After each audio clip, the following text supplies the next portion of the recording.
Number 1 channel है YouTube पर। 5 lakh live viewers CNBC आवाज़ पर हैं, जो किसी भी जनरल न्यूज़ चैनल, किसी भी बिजनेस न्यूज़ चैनल, किसी भी हिंदी चैनल, किसी भी इंग्लिश चैनल से एटलीस्ट 2 टाइम्स ज़्यादा हैं। जी हाँ, देखिए, हम एक चीज़ बताऊं मैं आपको, हम हर हफ्ते एक ढिंढोरा नहीं पीटते हैं, लेकिन बजट जैसा दिन एक दिन होता है जिसमें ये मैटर करता है कि कौन से चैनल को आप सुन रहे हैं। और सीएनबीसी आवाज़ अपनी क्रेडिबिलिटी की वजह से आज सबसे ज़्यादा जो नंबर है वो आपके ही चैनल के साथ है। हमारे साथ हमारी बजट जूरी तैयार है, उनसे फटाफट व्यू लेते हैं। नीलेश भाई, बताइए क्या क्या होगा पहला वर्डिक्ट? तो बजट काफी अच्छा आया है।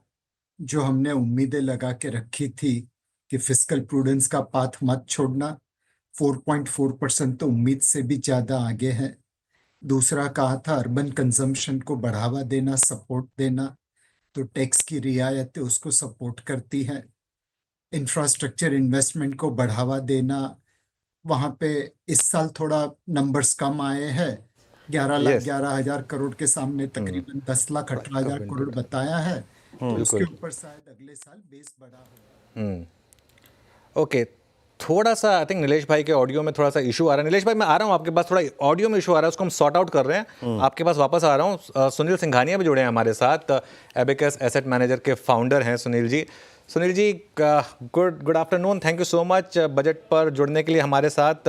मार्केट तो खैर काफ़ी वॉलेटाइल है, बहुत कुछ कहा फाइनेंस मिनिस्टर ने। जो 2 बड़ी हाईलाइट थी, एक तो कैपेक्स नंबर और एक जो इनकम टैक्स पर जो बड़ा डिसीजन लिया गया है, आप कैसे रिएक्ट करेंगे? आई थिंक बजट जो एक्सपेक्टेड था उसी के लाइन पे है।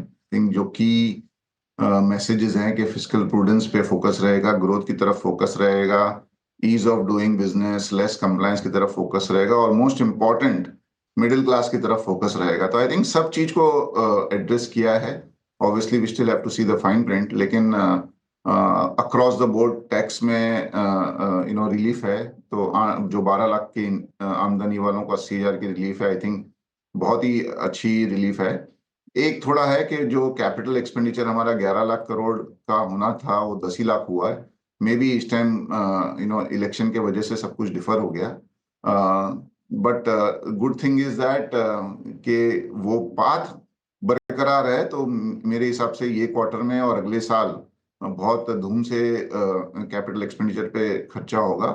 और ये सब करते हुए भी, जैसे 1 लाख करोड़ का डायरेक्ट टैक्स में रेवेन्यू फोरगो किया है, फिर भी फिस्कल प्रूडेंस की तरफ क्लियर एक मैनेज किया हुआ है। 4.4% दिस ईयर, और फाइनेंस मिनिस्टर ने कहा कि 6 साल तक लोअर फिस्कल डेफिसिट की तरफ देश बढ़ेगा। I think all in all very decent budget. Budget तो फिर सुनील सर, कैसे देखें मार्केट को? यहाँ से क्या मार्केट अब जिस हिसाब से पोजीशन है, वापस एक रैली की तरफ बढ़ेगा या फिर ऑलरेडी एक रैली हो चुकी है? तो अनुज ना, हमने देखा है बजट के इमीडिएटली बाद में इमीडिएट व्यू लेना मार्केट पे बहुत ही एक मानी 10 में से 9 जन रॉन्ग आते हैं। तो I think let us C the fine print. But I think market already एक चैलेंजिंग मोड पे था। लास्ट 4-5 दिन में मार्केट ने थोड़ा सा रिकवरी किया है। आई थिंक मार्केट को चाहिए कि देश में ग्रोथ और कॉर्पोरेट अर्निंग्स में ग्रोथ, उसकी तरफ क्लैरिटी आए। और वो हो सकता है कि मार्च के क्वार्टर के आसपास वो क्लैरिटी आनी शुरू हो जाए कि भाई ग्रोथ बरकरार है। बट बजट से इस ग्रोथ को थोड़ा सा पुश ही मिला है। It's not a headwind, it's a Tailwind. तो आई थिंक उसको देखते हुए मार्केट यहाँ पे कंसोलिडेट होके थोड़ा सा पॉजिटिवनेस की तरफ ही जाना चाहिए। बिल्कुल, देखिए, एक सेक्टर जहाँ पर वीरो बहुत शानदार रैली आ रही है वो है एफएमसीजी, क्योंकि इसका मतलब बहुत क्लियर है, लोग जाएंगे और कंज्यूम करेंगे। एक बार निफ्टी एफएमसीजी देखिए और एक बार निफ्टी ऑटो भी दिखा दीजिए जरा, लगे हाथ वो भी देख लेते हैं। निफ्टी एफएमसीजी करीब करीब 2.5% ऊपर, और निफ्टी ऑटो ये देखिए 1.5% ऊपर। नीलेश भाई, क्लियरली सरकार ने बोला है कि टैक्स कट कर रहे हैं, अब प्लीज़ जाइए कंज्यूम करिए। और सबसे पहले लोग ज़्यादातर या तो गाड़ी खरीदते हैं या फिर बाहर जाकर ईट आउट करते हैं, मतलब एफएमसीजी और ऑटो सबसे शानदार रैली यहीं पर आ रही है। सबसे ज़्यादा यही सेक्टर गिरे थे पिछले अर्निंग सीजन के बाद, नीलेश भाई। तो डेफिनेटली इस वक्त अर्बन कंजम्पशन को बढ़ावा देने के लिए जो टैक्स में रियायत दी गई है, वो ज्यादातर लोग खर्चा करेंगे उसका। एंड रोटी कपड़ा मकान तो सबका हो रहा है, तो खर्चा education, travel, tourism, consumer durable, ये सारी चीज पे होगा। एंड मार्केट इसी उम्मीद में कंजम्पशन एंड ऑटो स्टॉक्स को बढ़ावा दे रहा है। नीलेश भाई मनी मन चाह रहे होंगे 2 SIP और बढ़ जाए आदमी की, है ना, वो भी अच्छा रहेगा है। सौरभ, आपका व्यू बजट पे पहला रिएक्शन? देखिए, मेरे ख्याल से काफ़ी गेम चेंजिंग बजट है। आई थिंक सुनील सिंघानिया जो ऑलरेडी कमेंट कर रहे थे कैपेक्स के नंबर पे, मेरे अनुमान से ये पहला बजट है 5 साल में यहाँ पे कैपेक्स ग्रोथ का आंकड़ा 10-11% आया है, शायद उससे थोड़ा कम भी आया हो, राइट, पहली बार, क्योंकि लास्ट 5 साल में कैगार रहा है कैपेक्स पे खर्चा का 30%, तो काफ़ी मीनिंगफुल डायरेक्शन चेंज है। एंड अगर उल्टी तरफ देखूँ, रेवेन्यू एक्सपेंडिचर, वाइल्स्ट FMG ने नंबर नहीं दिया, जो मेरा एस्टिमेट है, पहली बार 5 साल में रेवेन्यू एक्सपेंडिचर मतलब सब्सिडी पे खर्चा डबल डिजिट में आ रहा है। लास्ट 4-5 साल का एवरेज रहा है 5-6% का। उसके साथ ही साथ अगर आप ये मिडिल क्लास का टैक्स कट ले लें, जो मेरे अनुमान से करीबन 2 करोड़ इंडियंस को बेनिफिट करेगा, ये एक डायरेक्शनली डिफरेंट बजट है, बिल्कुल ही डायरेक्शनली डिफरेंट बजट है to what we have seen from FY 21, 22, 23, 24। And कुछ हद तक मेरे ख्याल से ये बजट जून 2024 के जनरल इलेक्शन का नतीजा है। ये डिसाइसिव चेंज है इंडिया के रवैये में। आई थिंक कैपेक्स का पूरा जो थीम था वो आई थिंक डी एम्फेसाइज किया जा रहा है। Revenue expenditure pro poor, pro SME और प्रो मिडिल क्लास, राइट। सो काफ़ी डिसाइसिव बजट है, मेरे ख्याल से गेम चेंजिंग बजट है। मार्केट के स्टॉक मार्केट के डायरेक्शन में शायद उतना अंतर ना आए कल सुबह, या आज मार्केट के डायरेक्शन में शायद अंतर ना है, बट पूरा जो कैपेक्स का थीम था, स्पेशली PSU कैपेक्स का थीम था, सरकारी कैपेक्स का थीम था, वो आई थिंक काफ़ी हद तक अभी ठंडा हो जाएगा। सुनील जी, एग्जैक्टली ये प्रश्न और आज लाजमी हो जाता है। 12 लाख तक कोई टैक्स नहीं, ये एक ऐसे स्पेस जब जो कि 4 महीने से सबसे ज़्यादा प्राइस डैमेज झेल रहा था, FMCG। अभी आपके बात करते करते मैं देख रहा हूँ तो डे हाई पे, 3 महीने के हाई पे। इसको आप इन सर्कमस्टेंसेस में कैसे देख रहे हैं आप देखिएगा ना, तो लास्ट साल भर में क्या क्या अपने हेडविंड्स थे। एक तो कंजम्पशन में ग्रोथ ही नहीं थी, दूसरा ऑब्वियसली लिक्विडिटी भी थोड़ी सी टाइट थी, और उसके रहते हुए भी both capex as well as consumption में थोड़ा सा इश्यू था, और ऑब्वियसली थर्ड था कि गवर्नमेंट का केपेक्स भी थोड़ा डिले हो गया इस टाइम। आई थिंक ये तीनों चीज अभी ठीक होगी, तो खाली कंजम्पशन को हम नहीं पकड़ते, बट अगर आप कंजम्पशन का सिर्फ लें तो अभी थोड़े दिन पहले RBI ने 1.5 लाख करोड़ की लिक्विडिटी इन्फ्यूज की। आई थिंक उससे एक जो कंस्ट्रेंट था लिक्विडिटी का और फ्रेश लैंडिंग का, वो थोड़ा ईज होगा। और आज जो ये 70-80 हज़ार रुपए का जो एक बेनिफिट हुआ है टैक्स में to individual Indian, I think उससे थोड़ा बहुत ऑब्वियसली कंजम्पशन में ही जाता है पैसा वो, और सब्सटैंशियल है। लाइक 12 लाख में 80 हज़ार रुपया अगर किसी का बचता है तो बेसिकली वो पूरा का पूरा उनके लिए एक नेट इनकम है। और उसको देखते हुए आई थिंक थोड़े से स्टॉक्स में ऑटो हो या कंजम्पशन हो या थोड़ा रियल एस्टेट हो, उसमें बहुत लॉजिकली एक अपमूव है। बट खाली टैक्सेशन के वजह से ऐसा नहीं है कि ये इसका पूरा सेक्टर 20-30% बढ़ सकता है। हाँ, थोड़ा बहुत एक रैली एक्सपेक्टेड थी, वो है। But as I said, at the margin for consumption as well as for capex, दोनों जो एक बोलते हैं ना, जो प्रीडोमिनेंट व्हील्स है इंडियन इकोनॉमी के, आई थिंक दोनों को एक अच्छा बूस्ट मिला है। बिल्कुल। मीनवाइल एक बार आप जरा 3-4 इंडेक्स देखिए, और नीलेश भाई को भी रखिएगा और पूरे पैनल को रखिएगा हमारे स्क्रीन पर। गुरमीत, आपके पास भी आ रहा हूँ 1 मिनट में। देखिए जरा आप एक बार मारुति का चार्ट, आप जरा एक बार देखिए। आज सुबह हमारी बात हो रही थी वीरू मारुति पर। आप देखिए एक बार TVS मोटर का चार्ट, आप देखिए एक बार जुबिलेंट फूडवर्क का चार्ट, और आप देखिए एक बार ट्रेंट का चार्ट। और ये सारे के सारे स्टॉक्स लगातार एक के बाद एक दनादन। नीलेश भाई, वीकेंड पे क्या प्लान है? ये जो टैक्स बचाएंगे इससे क्या, कहाँ पे खर्चा करेंगे? अनुज भाई, आपने तो दुखती रख पे हाथ रख दिया। मैं 100 रुपया कमाता हूँ, 40 रुपया सरकार टैक्स में लेके जाती है। थोड़ी बहुत बचत जरूर होगी इस बजट से। 20 रुपया NPS और EPFO में डाल देता हूँ। 20 रुपया skin in the game circular के तहत अपनी सारी स्कीम में इन्वेस्ट करता हूँ। बाकी 20 रुपया मेरी बीवी को दे देता हूँ, तो मेरी जेब में तो पैसा नहीं है। अच्छा सुनील जी, आपके पास तो ये दिक्कत नहीं है, ये म्यूचुअल फंड मैनेजर्स को स्किन इन द गेम में अपने फंड में डालना है, तो आप क्या करेंगे इस धनराशि का? एक और प्रॉपर्टी लेंगे क्या? अनुज, क्या है ना, नीलेश भाई जो बोले वो सर आंखों पर, अब बट वो 20 रुपया खर्चा नहीं कर रहे हैं, वो तो फ्यूचर के लिए इन्वेस्ट कर रहे हैं ना। तो अगर सब इन्वेस्टर को बोलते हैं कि हमारे यहाँ में इन्वेस्ट करो, हम आपको वेल्थ क्रिएट करके देंगे, तो खुद की भी तो वेल्थ क्रिएट हो ही रही है। और नीलेश भाई ने आज तक चाय नहीं पिलाई तो उनका खर्चा है ही। अरे आप लोग स्टूडियो आ जाइए, चाय क्या, हम सबसे शानदार चाय ब्रेकफास्ट सब रेडी है यहाँ आप पर। हर बार बोलते हो, हर बार आशा में आते हैं, अरे कुछ होता सुनील जी, नहीं। उसके लिए सुनील जी इसलिए आए देखिए, नहीं हम। सुनील जी देखिए, ये इसमें फिर मेरा मुंह मत खुलवाइए। आपको पता है कि जो हमारी और आपकी लास्ट कॉन्वर्सेशन हुई थी वो आपकी तरफ से पेंडिंग है, मेरी तरफ से नहीं है वो। मूड अच्छा है, सबका पैसा बच रहा है, तो हम भी आपकी टांग खींच रहे हैं। आने नहीं, बिल्कुल most welcome sir. Sunil sir, Sunil sir क्या खरीदें फिर? अब आप कहाँ पैसा लगाएंगे एक्स्ट्रा अब जो इस बजट के बाद? देखो अनुज, फ्रैंकली लास्ट 25-30 साल से मैं देख रहा हूँ, सिर्फ बजट को देख के आई डोंट थिंक कोई अपना व्यू चेंज करता है पर्टिकुलर। ऑब्वियसली थोड़ा बहुत फर्क पड़ता है, but it's the same thing. जैसा मैंने कहा, India is a growth economy. I think जब तक ग्रोथ नहीं आएगा तब तक इन्वेस्टर यहाँ आएगा भी नहीं बाहर से, और ना यहाँ बड़ा पैसा बनेगा। आई think the good thing is that ये बजट ने growth at least on the face of it address किया है। अभी भी फाइन प्रिंट देखना बाकी है, अनेक्चर ए और बी जिसका रेफरेंस फाइनेंस मिनिस्टर ने काफी बार किया, वो देखना बाकी है। बट एट द मार्जिन जो एक थोड़ी सी एनिमल स्पिरिट मिसिंग थी in terms of people spending and capex happening, hopefully ये अगर एनिमल स्पिरिट्स इग्नाइट हो जाती है तो I think any good diversified portfolio will do well. Sharad ji, आपकी प्रतिक्रिया पहली। और ये सर, ये क्या 12 लाख में कैपिटल गेन भी इंक्लूडेड है ना? थोड़ा सा क्लैरिफाई करेंगे।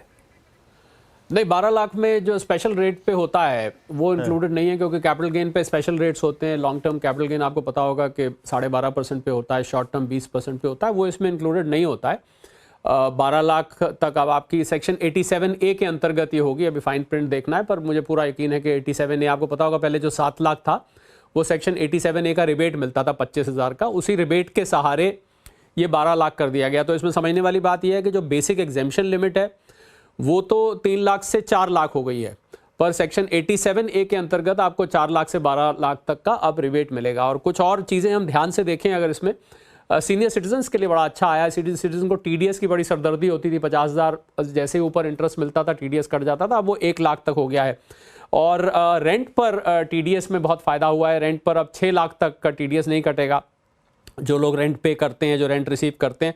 दूसरा, बहुत बड़ी मात्रा में लोग गलत रिटर्न फाइल कर देते थे या कुछ मिस कर जाते थे, या कई दफ़े कुछ लोग शरारत से छोड़ भी देते थे, तो वो अपडेटेड रिटर्न सेक्शन 139(8)A है एक इनकम टैक्स में, जो पिछले से पिछली बार लाया गया था, उसके अंतर्गत अब आप 4 साल तक पिछले की गलती सुधार सकते हैं। तो ये एक बहुत वेलकम स्टेप है, क्योंकि इससे संबंधित CNBC आवाज़ पर भी जो आप टैक्स गुरु शो आता है उसमें बहुत सारे लोग सवाल करते हैं, तो बहुत इंपॉर्टेंट है। और सेल्फ ऑक्यूपाइड प्रॉपर्टी, यानी कि आपके पास अगर 2 घर हैं और आप सेल्फ ऑक्यूपाइड रखना चाहते हैं, पहले एक ही आपको अलाउड था, अब दूसरा अगर खाली घर रहता था सेल्फ ऑक्यूपाइड तो आपको एक नोशनल रेंट का ऐड होता था आपकी इनकम में, अब वो 2 लाख तक कर दिया गया है। और मैं समझता हूँ पर्सनल इनकम टैक्स में बड़ा चेंज है, क्योंकि 7 लाख से बढ़ा के 12 लाख तक कोई टैक्स, मतलब 1 लाख रुपए महीना तक आप कमाते हैं तो आपके ऊपर कोई टैक्स नहीं। और उससे भी बड़ा चेंज मुझे लग रहा है जो ये स्लैब रेट्स चेंज हुए हैं, और स्लैब रेट्स का पूरा स्ट्रक्चर चेंज हो गया। पहले 3, 6, 9, 12, 15 था, अब ये 4,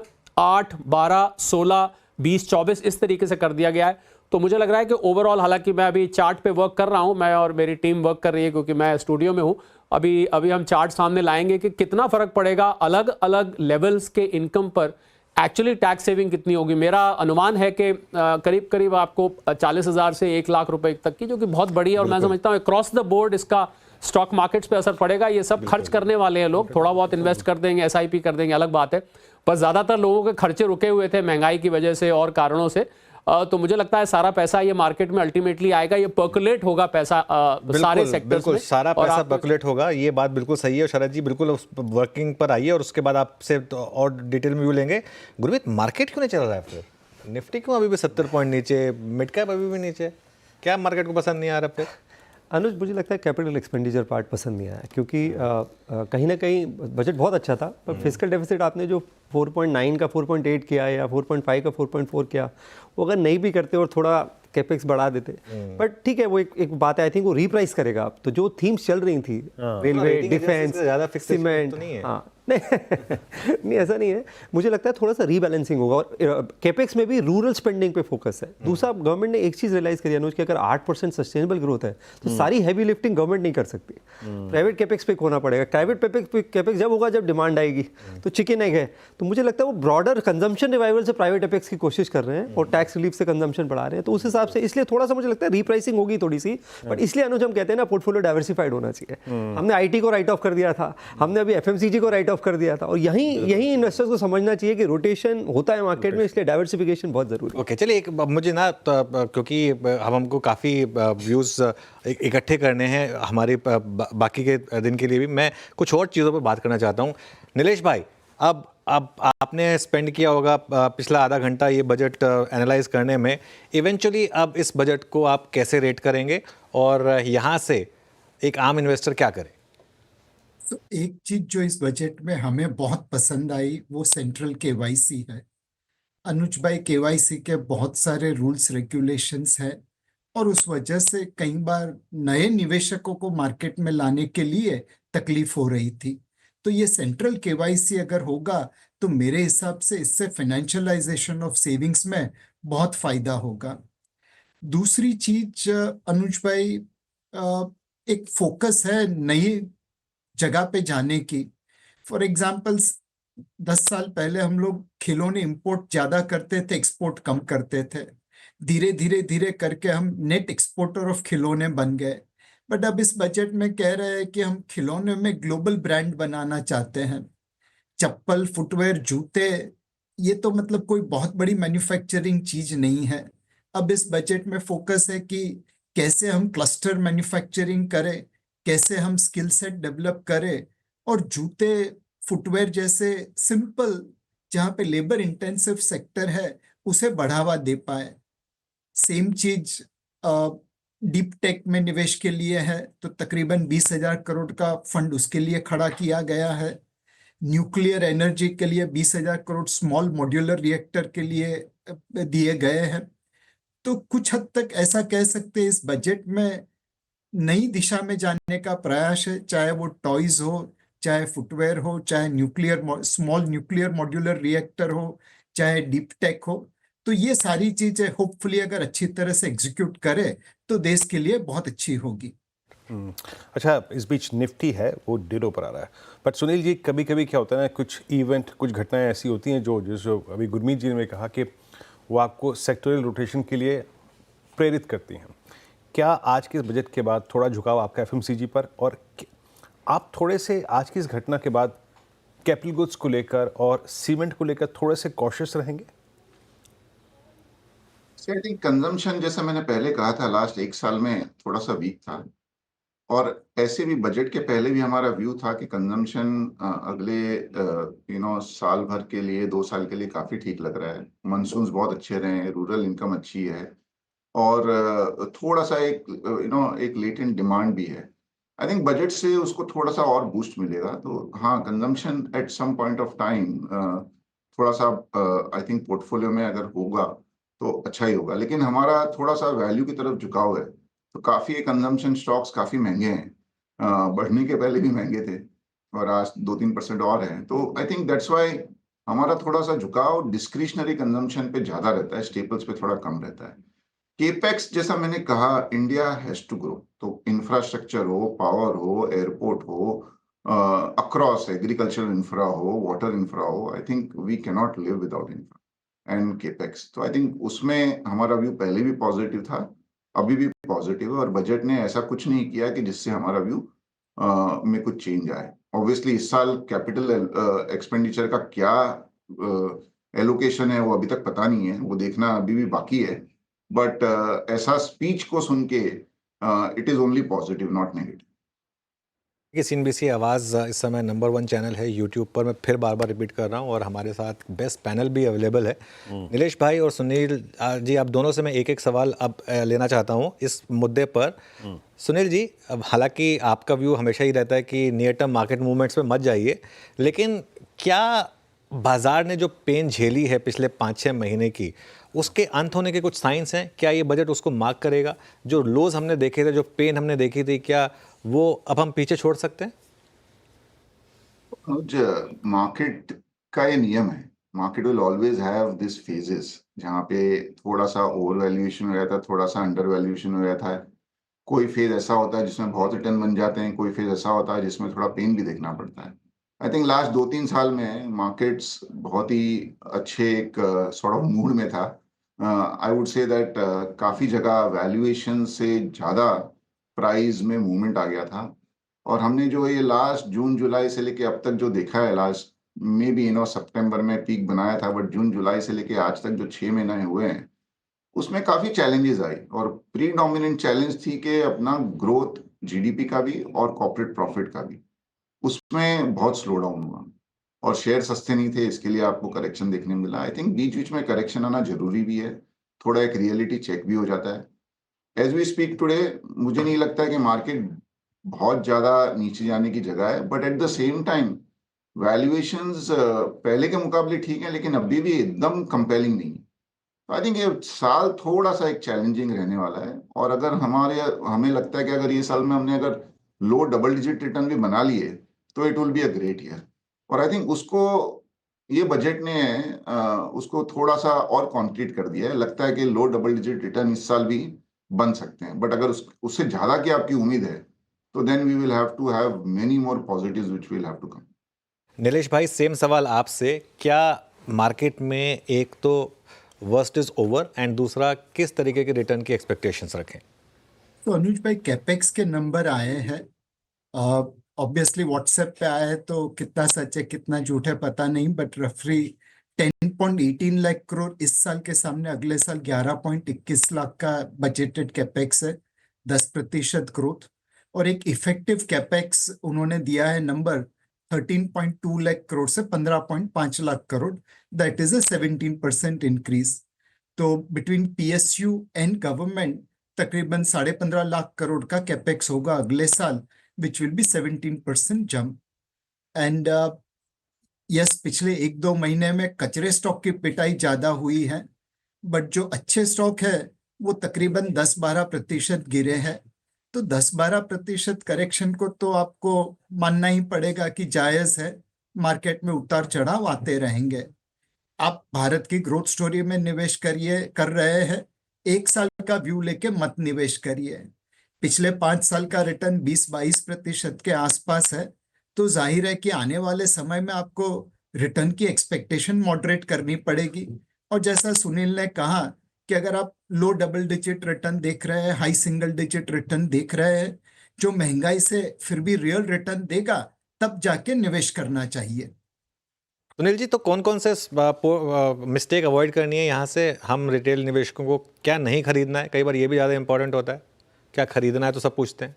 अनुज, क्या हुआ है ना, लास्ट साल 2 साल में नरेटिव स्टॉक्स और सेक्टर्स में बहुत पैसा गया है।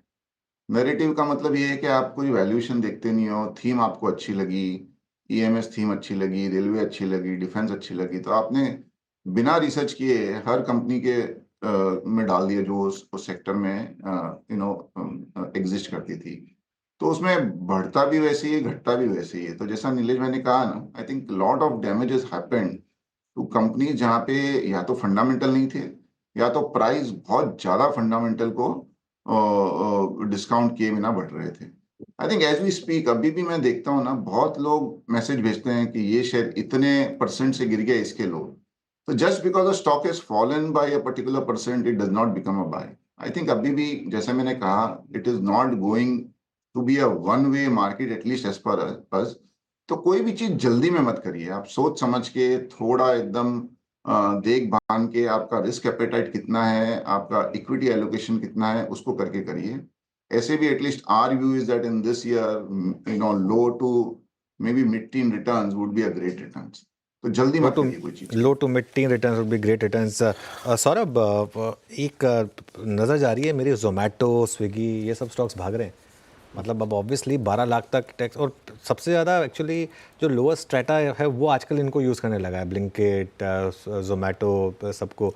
क्या ये एक फ्रेश री रेटिंग कैंडिडेट होगा इन स्टॉक्स के लिए? लेकिन स्विगी जोमेटो का तो ये भी वजह है कि वो गिग वर्कर्स को हेल्थ केयर स्कीम में पीएम जन आरोग्य में खींच लिया गया। Okay. But I think overall जो थीम आपने सही पकड़ा है, मेरे ख्याल से मार्केट में कशमकश चल रही है, विच इज़ वाई आप देख रहे हो इंडेक्स नीचे जा रही है। करीबन 60% स्टॉक मार्केट कैपेक्स से जुड़ा हुआ है किसी तरीके बिल्कुल, से, right? बिल्कुल। करीबन 30-40% एक्सपोर्ट्स और कंजम्पशन वाली स्टोरी है।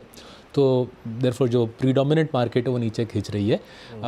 कंजम्पशन और कंजम्पशन के लिए तो बजट में दो राय नहीं है। प्रो कंजम्पशन बजट है, प्रो पुअर भी बोलूँगा मैं इसको, और प्रो एसएमई भी बोलूँगा। वो वाली पूरी थीम जो लास्ट 2-3 साल थोड़ी सहमी हुई थी, कंजम्पशन की स्टोरी, कैपेक्स की स्टोरी में काफ़ी प्रोत्साहन था, काफ़ी जोश था। आई थिंक वहाँ पे थीम में चेंज आएगा।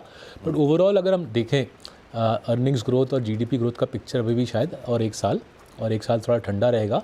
टिपिकली इंडिया में इकोनॉमी 3 साल अच्छा करती है, फिर 1-1.5 साल ब्रीदर लेती है। तो I think we have begun that breather period, और 2-3 क्वार्टर ऐसे ब्रीदर चलेगा जहाँ पे जीडीपी और अर्निंग्स ग्रोथ थोड़ा ठंडा रहेगा। उसको मद्देनज़र रखते हुए जो वैल्यूएशंस अभी भी थोड़े रिच हैं, तो मैं बोलूँगा ओवरऑल मार्केट में शायद उतना जोश ना आए। बट ये बात में मेरे ख्याल दिमाग में काफ़ी क्लैरिटी बन रही है more I look at the budget, कि एक डायरेक्शनल चेंज है in the composition of winners in this market, away from the capex theme को पीछे छोड़ के हम कंजम्पशन थीम के आगे बढ़ रहे हैं। नीलेश भाई, एक सवाल, एक थीम थी जिस पर आपकी मेरी कई बार बात भी हुई है post budget, real estate ancillary space, home improvement. यहाँ पे स्लो डाउन, यहाँ पे जो प्राइस डैमेजेस हुए हैं स्टॉक्स में वो सब्सटेंशियल हुए हैं। आई मीन कहीं कहीं तो आधा भी हो गए हैं स्टॉक्स। क्या वजह है इसकी, आप मानते हैं? क्या जो ऑलरेडी एग्जीक्यूटेड प्रोजेक्ट्स हैं वो कंप्लीट, मतलब प्रोजेक्ट्स कंप्लीट हो चुके हैं, नए प्रोजेक्ट्स का अभी कमी अभाव है? एग्जैक्टली ये स्पेस, ये थीम आपको लग कैसे रही है इस प्राइस पे? रियल एस्टेट में एक चीज हुई है कि प्राइसेस काफी बढ़ गई है, और अब सुनने में आ रहा है कि लोग खरीदारी करने में संकोच कर रहे हैं। दूसरी चीज, ब्याज की दरें बढ़ी है, तो हाउसिंग लोन जो कभी 7-7.5% था, आज 8.5-9% के आसपास पहुंच गया है। तो ब्याज के दरों की ईएमआई की बर्डन भी हाउसिंग परचेज में दिख रही है। तीसरी चीज शायद ये हो रही है कि लोगों का खर्चा अलग हो रहा है। अगर आप 1.5 लाख रुपए का एप्पल का आईफोन खरीदेंगे, तो जाहिर है आपको कहीं ना कहीं तो कटौती करनी पड़ेगी। वह कटौती हो सकता है पेंट्स में हो रही है, टाइल्स में हो रही है, या बिल्डिंग मटेरियल्स में हो रही है। तो ये सारी चीजें मिला के रियल एस्टेट सेक्टर में एक सबड्यूडनेस, एक सॉफ्टनेस लाती हुई दिख रही है। I think real estate sector को अगर हमें यहाँ से बढ़ावा देना है, तो कहीं जो एक बिजनेस मॉडल ऐसा है, रुमाल डाल दीजिए और धीरे धीरे प्रोजेक्ट को खड़ा करते रहिए, स्केर्सिटी ऑफ रियल एस्टेट करके प्राइस रियलाइजेशन या रिटर्न ऑन इक्विटी बनाइए, वहां से फैक्ट्री मॉडल पे जाना पड़ेगा। 3 साल की जगह या 5 साल की जगह में बिल्डिंग बनाए, उससे अच्छा 12-18 महीने में बिल्डिंग बना के कैसे रिटर्न ऑन इक्विटी बढ़ा सके। जितनी कम कीमत करेंगे, प्राइस कम करेंगे, शायद उतना ही बेनिफिट रियल एस्टेट सेक्टर को मिलेगा। बिल्कुल। गुरमीत, अब यहाँ से आगे क्या, अब मार्केट आगे क्या देखेगा? मतलब नेक्स्ट इमीडिएट ट्रिगर क्या है? पॉलिसी?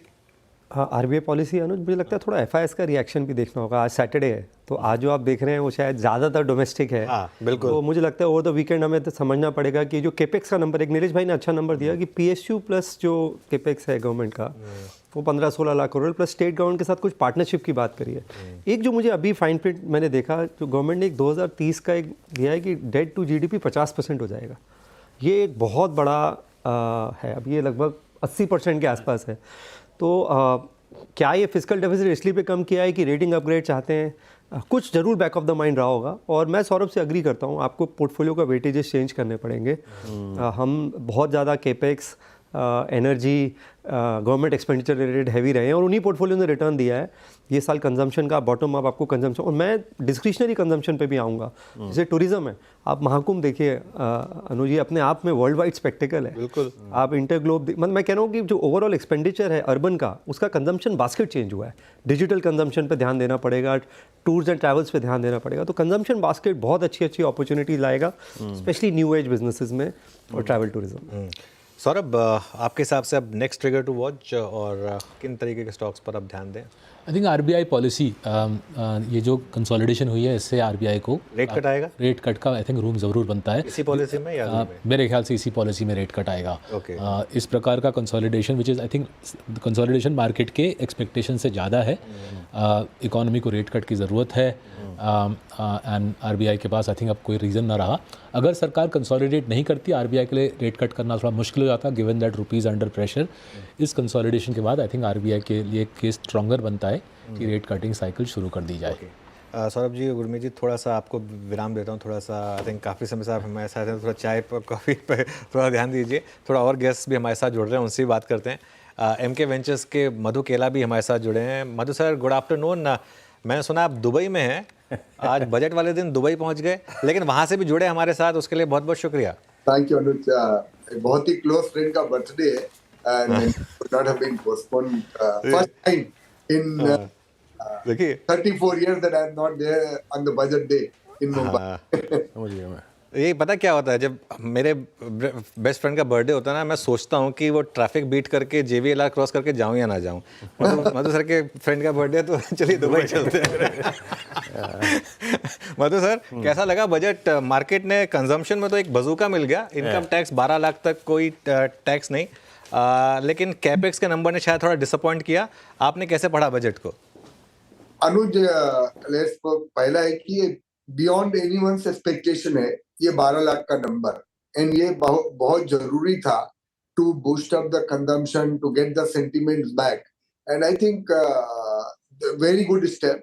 सी, कैपेक्स का नंबर अगर हम एक्चुअल जो अचीव होगा वो 10.2 लाख के सामने अगर 11.2 लाख है, तो 10% का इजाफा है, जो खराब नहीं है। It could have been better, but खराब नहीं है। अनुज, मेरे हिसाब से जो मोस्ट इंपॉर्टेंट चीज ये बजट ने डिलीवर किया है वो है direction to compliance and regulation.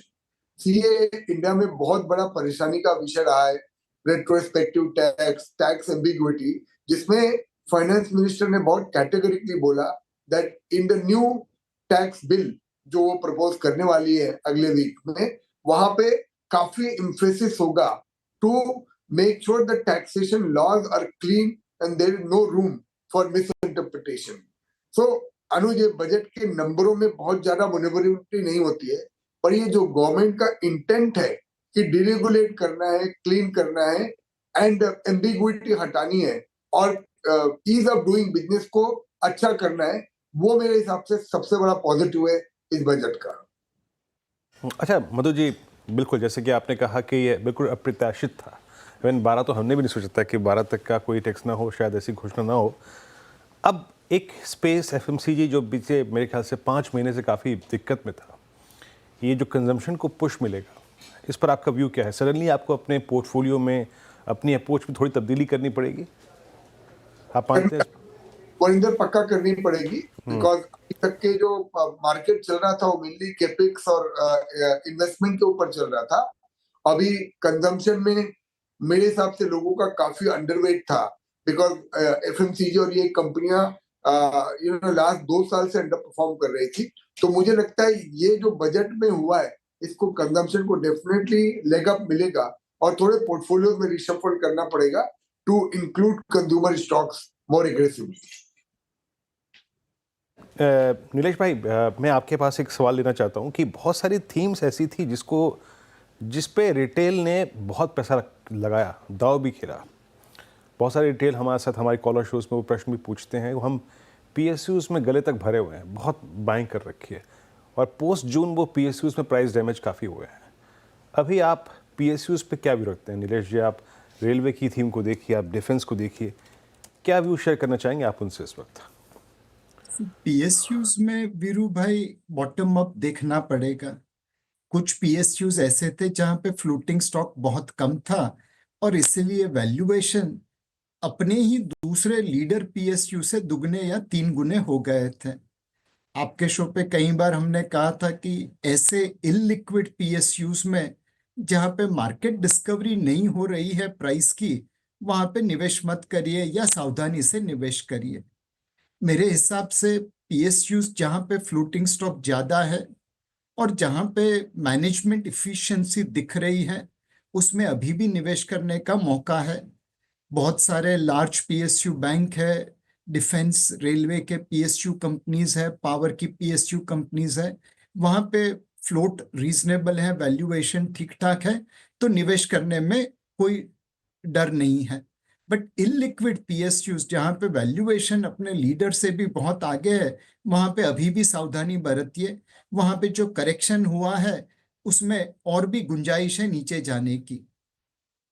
Okay मधु भाई, एक बात बताऊं, मैं वैसे एक चीज़ में देख रहा था मधु सर कि 85% इंडियंस जो हैं वो 12 लाख से कम सैलरी कमाते हैं। तो इस बजट ने सीधा 85% इंडियंस को एड्रेस किया है और इस बजट को उस हिसाब से देखना चाहिए। और अब ये 85% इंडियंस अगर जाएंगे और ज़्यादा कंज्यूम करेंगे और वाकई में डिस्पोजेबल इनकम में बहुत बड़ा जंप आने वाला है, तो पूरी की पूरी ये जो सप्लाई चेन है, पूरी की पूरी जो एफएमसीजी चेन है या डिलीवरी चेन है, क्यूएसआर है, रिटेल है, ऑटोज़ हैं, अगर ये सब चलेंगे तो मार्केट क्यों नहीं चलेगा?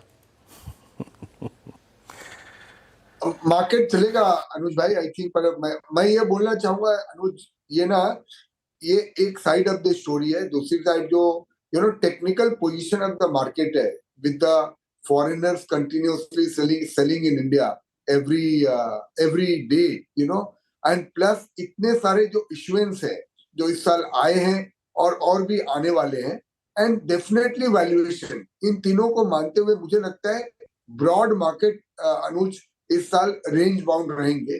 पर चुनिंदा शेयर जो बॉटम अप अपने को खरीदना है, बिकॉज मार्केट इतने वॉलेटाइल है, बॉटम अप स्टॉक पिकिंग का ब्यूटीफुल अपॉर्चुनिटी मार्केट देगा। क्योंकि जब लोग नर्वस हो जाते हैं तो आजकल स्टॉक 30, 40, 50% एक हफ्ता, 10 दिन, 15 दिन के अंदर घट जाते हैं। सो अपने रिसर्च करके एकदम तैयारी रखो, फेथ रखो कि मार्केट वॉलेटिलिटी में चांस देगा, और वो एंट्री करके मुझे लगता है बॉटम अप स्टॉक पिकिंग का मार्केट है ये पूरा साल, rather than betting on the big bull market which we have seen in the last 3-4 years. Banks को आप कैसे अप्रोच कर रहे हैं? आई मीन बैंक्स के साथ एक लिक्विडिटी का कंसर्न था जिसको आरबीआई ने कुछ हद तक एड्रेस किया है, बाकी देखिए पॉलिसी में क्या होता है। बट जब लिक्विडिटी अच्छी होती है तो अल्टीमेटली एनबीएफसीज भी कंफर्ट में आती हैं, कंफर्ट होती हैं। और अभी हम देख रहे हैं कि गोल्ड प्राइसेस जो हैं वो आपकी गोल्ड फाइनेंस कंपनी को भी काफ़ी एक मजबूती दे रहे हैं। ये बैंक्स और एनबीएफसीज में आपका चुनाव क्या कह रहा है इस वक्त? क्या थोड़ा जिस अप्रोच पे आप कह रहे हैं ना, बात कर रहे हैं कि थोड़ा रिसर्च करके रखो कहाँ पैसा लगाना चाहिए, ये बैंक्स और वो एनबीएफसीज कैसे लग रही है इस वक्त आपको? मेरे लिए सबसे टॉप पिक्स यही सेक्टर है, बैंक्स और एनबीएफसी, बिकॉज लास्ट 2-3 साल में यहाँ पे पैसा नहीं बना है, स्टॉक्स यहीं पे सस्ते हैं। बहुत सारी अच्छी एनबीएफसी 1.2 टाइम बुक वैल्यू पे मिल रही है, एंड बैंक्स में लास्ट 2-3 साल में पैसा नहीं बना है। अच्छे प्राइवेट सेक्टर बैंक्स अगर आप 2 साल का व्यू लेना चाहो तो 1.2, 1.3 टाइम बुक वैल्यू पे मिल रहे हैं। सो मुझे लगता है अगर अपॉर्चुनिटी रियली कोई बड़े सेक्टर में है तो ये फाइनेंशियल स्पेस पे है। तो लास्ट 2-3 साल का अंडर परफॉर्मेंस और जो फाइनेंशियल स्पेस सिर्फ कैपिटल मार्केट रिलेटेड स्टॉक्स ने अच्छा किया था लास्ट 2-3 साल में, मुझे लगता है वो फोकस इस साल एनबीएफसी और बैंक्स में ज्यादा होगा। और वहीं पे जहाँ पे अगर वॉलेटिलिटी में अपने को चांस मिल जाए तो वो शेयर डेफिनेटली खरीदने चाहिए।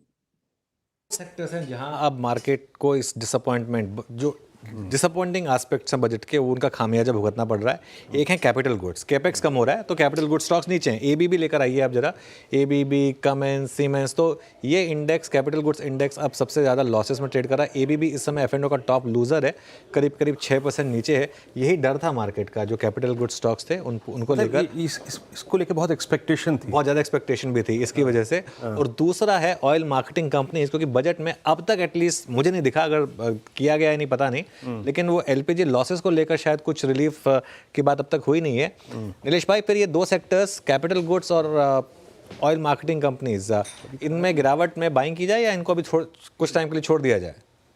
कैपिटल गुड्स में अनुज भाई अगर इस बार देखे तो कोई खास अलोकेशन हुआ नहीं है in the market favourite capital sector. Roads 2.58 trillion का 2.6 ट्रिलियन हुआ, रेलवे सेम है 2.52 ट्रिलियन, और डिफेंस 1.59 का 1.80 ट्रिलियन हुआ। तो मेरे हिसाब से इस बजट का फोकस, जैसे मधु भाई और सौरभ ने बताया, वैसे इन्वेस्टमेंट से कंजम्पशन की तरफ बढ़ा है। तो मार्केट में भी हो सकता है कि लोगों का नजरिया, इन्वेस्टर्स का नजरिया कंजम्पशन स्टॉक्स पे ज्यादा रहे। ऑयल मार्केटिंग कंपनीज में जो सबसे बड़ा चैलेंज है कि हमें यही नहीं पता कि ये लोग अपने प्रोडक्ट कैसे प्राइस करते हैं।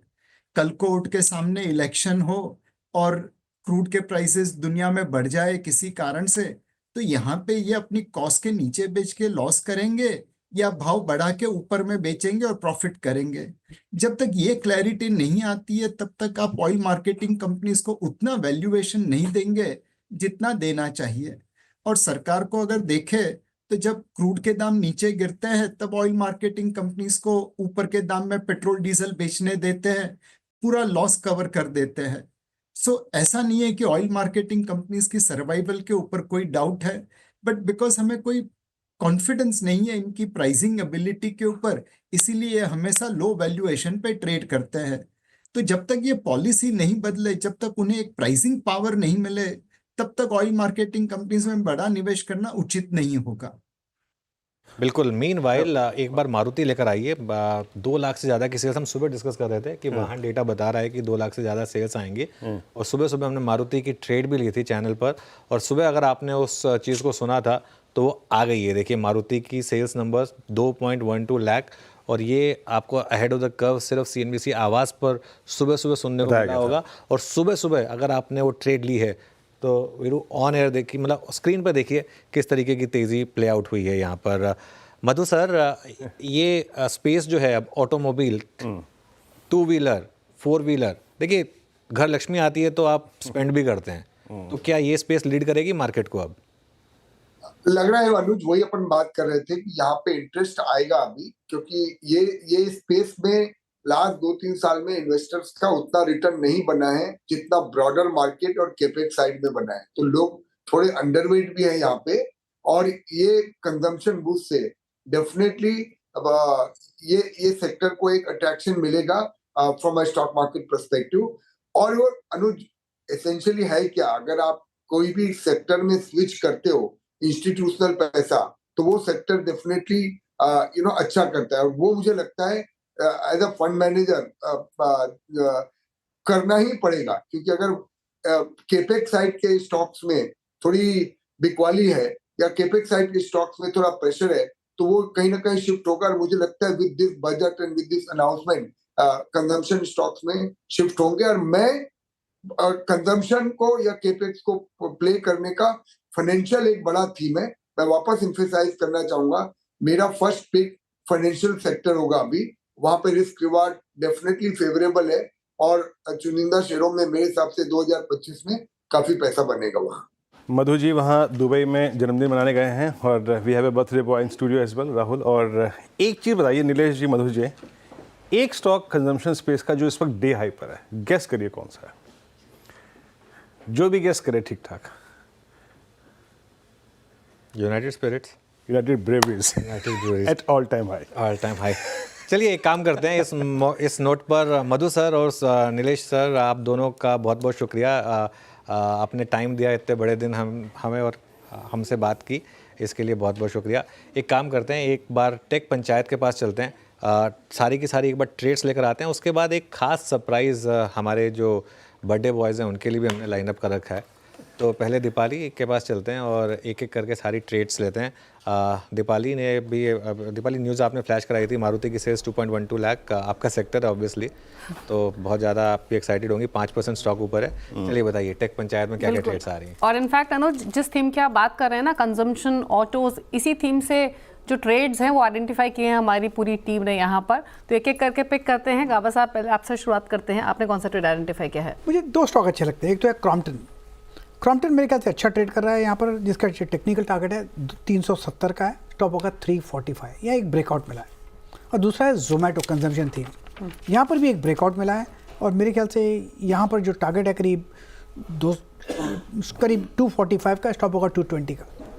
ओके, तो क्रॉम्पटन और जोमेटो 2 ट्रेड्स यहाँ पर गाबा साहब की तरफ से हैं। जोमेटो को तो इनफैक्ट अभी अनुज जिक्र भी कर रहे थे। प्रशांत, आपने कौन सा ट्रेड निकाला है?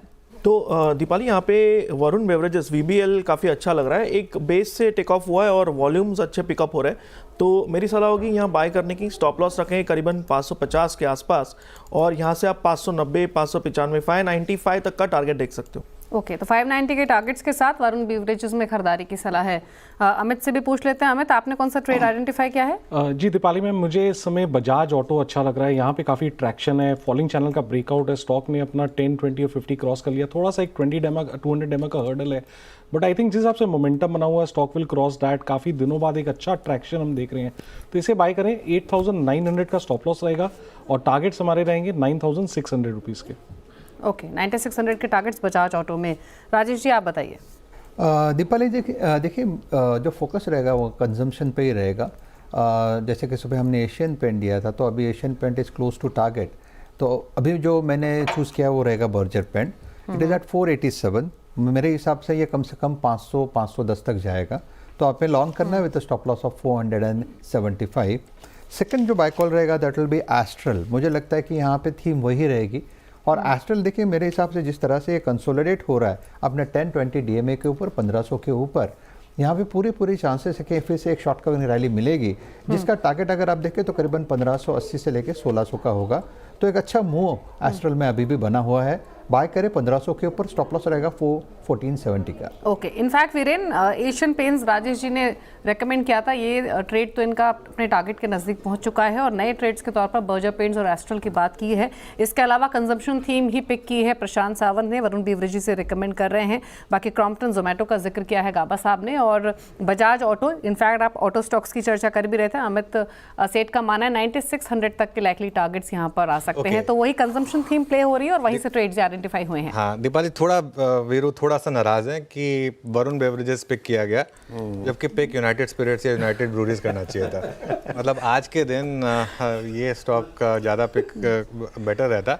चलिए एक काम करते हैं, जैसा मैंने कहा था हमारे यहाँ पर स्टूडियो में 2 बर्थडे बॉयज़ हैं, और पहले तो अमित जी और राहुल जी, बहुत बहुत शुक्रिया, क्योंकि बजट वाले दिन आपका बर्थडे, लेकिन आपने स्पेशल हमारे लिए इतना टाइम निकाला, वक्त निकाला।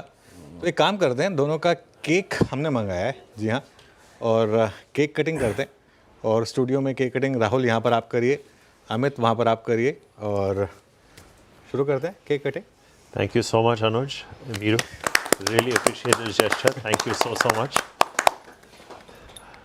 I don't know if I can get up and come and give it to you. आप खाइए, आप खाइए। हाँ? और वहाँ पर अमित जी आप खाइए, बिल्कुल नहीं आप।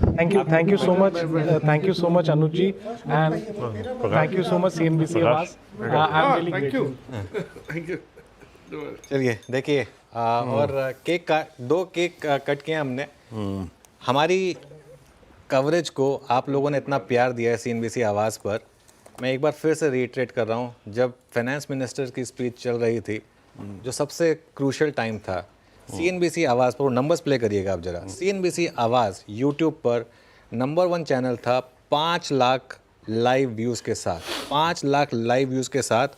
और जो हमारा नियरेस्ट कॉम्पिटिटर है, हिंदी में जो नियरेस्ट कॉम्पिटिटर है, वो उस समय पे उसके आधे पर भी नहीं था। वो 2 लाख से नीचे था जिस समय हम 5 लाख पर थे। और ना सिर्फ business channels, general news channels को भी अगर आप जोड़ दें, तो उसमें जो हमारा नियरेस्ट कॉम्पिटिटर है, उससे 2 गुने से ज़्यादा हमारे व्यूज़ थे CNBC आवाज़ के। और ये नंबर्स, वीरू एक चीज़ मैं बताऊँ, ये नंबर्स मेजरेबल नंबर्स हैं। ये नंबर्स को लेकर कोई डिबेट नहीं हो सकती, कोई इफ्स एंड बट्स नहीं है। मार्क रेटिंग्स और बाकी रेटिंग्स पर कई बार मेरा व्यू रहा है, और स्पेशली पिछले 3-4 महीने में जो चीज़ें हुई हैं, मैं उनमें जाना नहीं चाहता हूँ, क्योंकि वो मेरी, वो किस कहते हैं ना, मेरी प्रवृत्ति नहीं है। वो जिसको जो करना है वो करे, खुश रहें जिनको करके वो नंबर्स लाने हैं। लेकिन यूट्यूब पर जहाँ पर ये नंबर्स क्लियरली विजिबल हैं, हर कोई देख सकता है, आप खुद जाके देख सकते हैं कॉन्करेंट व्यूज़, उसमें CNBC आवाज़ नंबर 1 पर है, और एक बड़े मार्जिन के साथ नंबर 1 पर है। हमारे पूरे पैनल को इसके लिए बहुत बहुत शुक्रिया। आप सभी हमारे साथ जुड़े, आप सबका इसमें बहुत बड़ा हाथ है। मेरी पूरी टीम जो इस मुहिम में मेरे साथ जुड़ी है, चाहे वो कैमरा के आगे बैठी हो, चाहे कैमरा के पीछे बैठी हो, एक जो टीम में जुड़ा हुआ है, उन सब का मैं तहे दिल से शुक्रिया अदा करता हूँ। आप सब डिज़र्व करते हैं एक बहुत बड़ा अप्रिसिएशन और एक बहुत बड़ी पार्टी, होपफुली जो हम जल्दी करेंगे।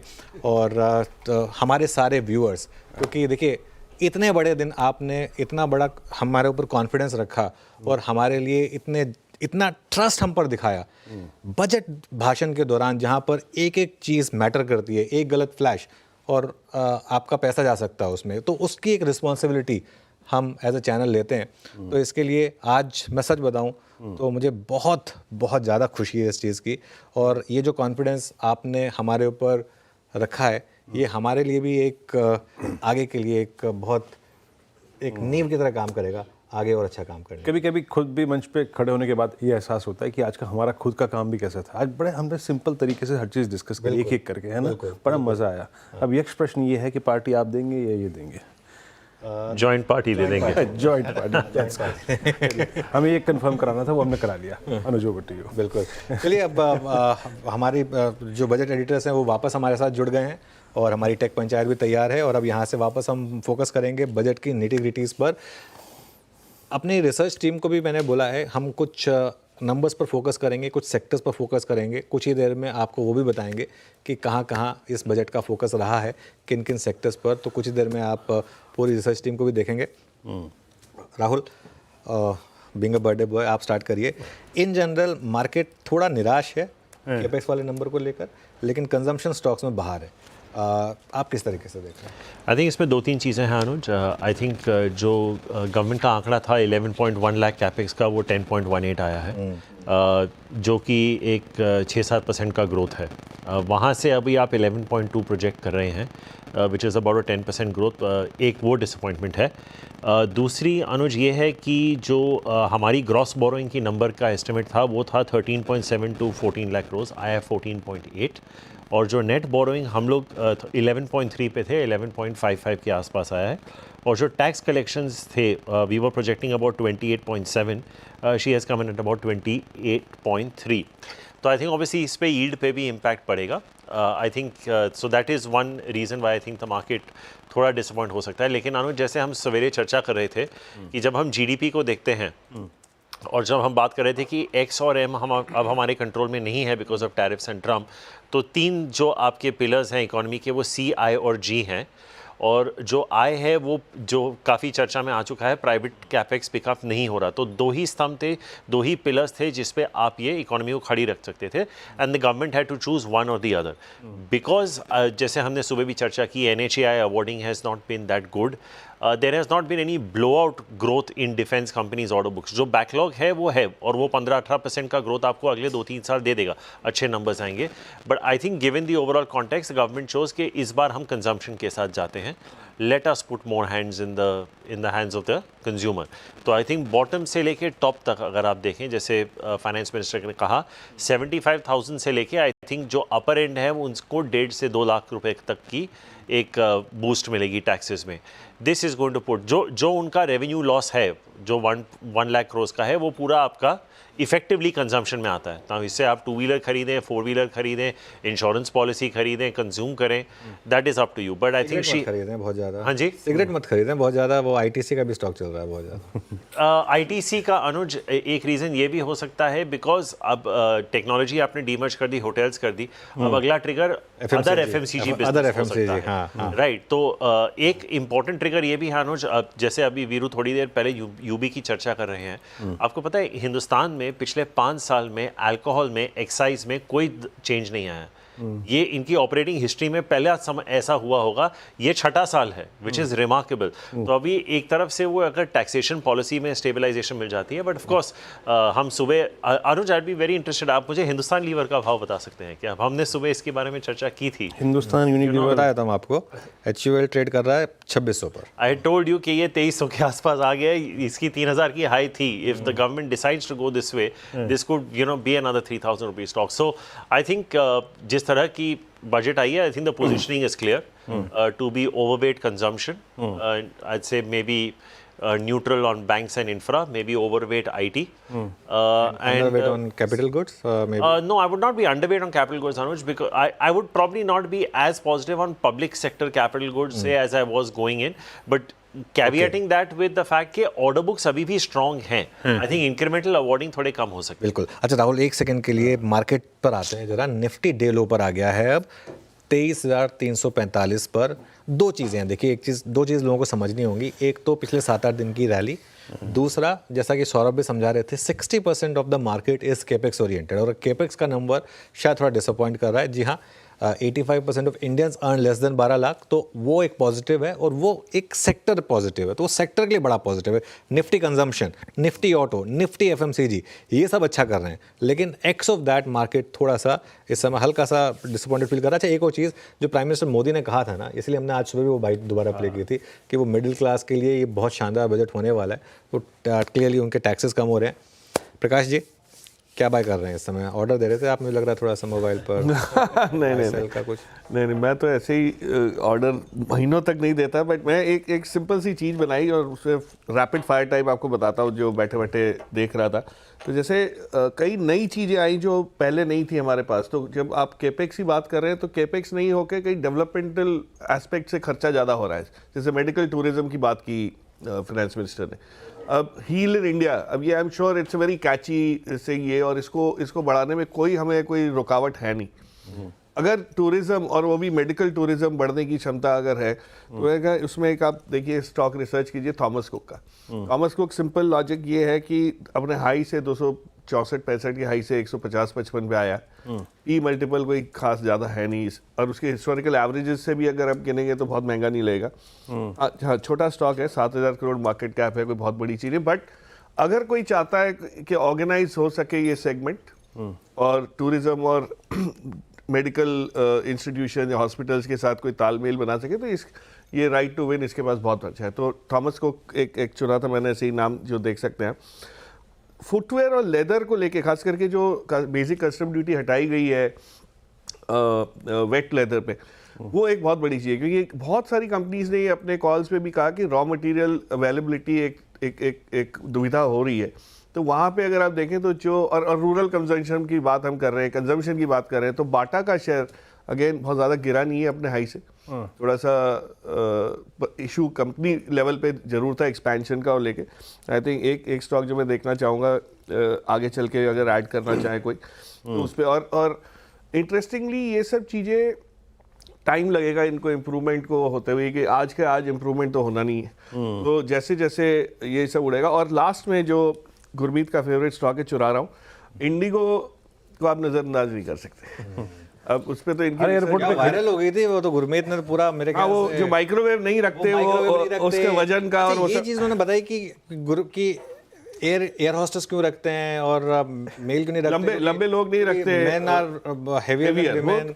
बिल्कुल एब्सोल्युटली। मैं तो मतलब हैरान था किस लेवल की रिसर्च आपने उसमें की थी गुरमीत, वैसे तो बहुत ज़्यादा उसमें। तो बट अब वो सारी रिसर्च को आप इस चीज़ से जोड़िए कि उड़ान में नए, ऑफ कोर्स उड़ान is not very profitable in the beginning, मतलब वो कंज्यूमर के लिए होती है, पैसेंजर्स के लिए होती है, लेकिन आगे चल के जो क्षमता बढ़ेगी, ऑफ कोर्स एयरलाइंस में सबसे बड़ी प्रॉब्लम दुविधा ये है कि एयरक्राफ्ट ही नहीं मिल रहे हैं। आज रूट तो वो कोई भी नए लगा लेंगे या डिमांड आ जाएगी, लेकिन एक चीज़ वहाँ पे, बट हैविंग सेड दैट, ये जो इसके साथ की जो एंसिलरी सर्विसेज हैं, जैसे एक छोटी सी कंपनी अपडेटर सर्विस करके, अब करती क्या है कि वो ग्राउंड हैंडलिंग, आपका जो एयरपोर्ट पे जो स्टाफ है ये सब प्रोवाइड करते हैं, टेम्प स्टाफ होते हैं। और ये जो गिग वर्कर्स के लिए भी एक मेरे ख्याल से फाइनेंस मिनिस्टर ने एक अनाउंसमेंट किया था, सपोर्ट बजटरी एलोकेशन वो किया है। ये सब चीज़ों से होता क्या है कि सेक्टर को विजिबिलिटी मिल जाती है ग्रो करने की। तो जो अगर प्राइवेट सेक्टर केपेक्स करेगा तो किसके बलबूते करेगा, ये सब एनकरेजमेंट के बलबूते होगा। सो आई थिंक छोटी छोटी चीज़ें आपको ऐड करते हुए काफ़ी चीज़ें मिल जाएंगी। मार्केट डाउन है, मौका है। निफ्टी बैंक 1000 पॉइंट नीचे, निफ्टी बैंक 1000 पॉइंट नीचे है वीरू। अच्छा, एक चीज़ मैं बता दूं, अगले गेस्ट जुड़े उनसे पहले, जब बजट स्पीच खत्म हुई 12:05 पर CNBC आवाज़ 4,99,451, सिर्फ 500 नंबर से रह गए उस समय 5 लाख पर।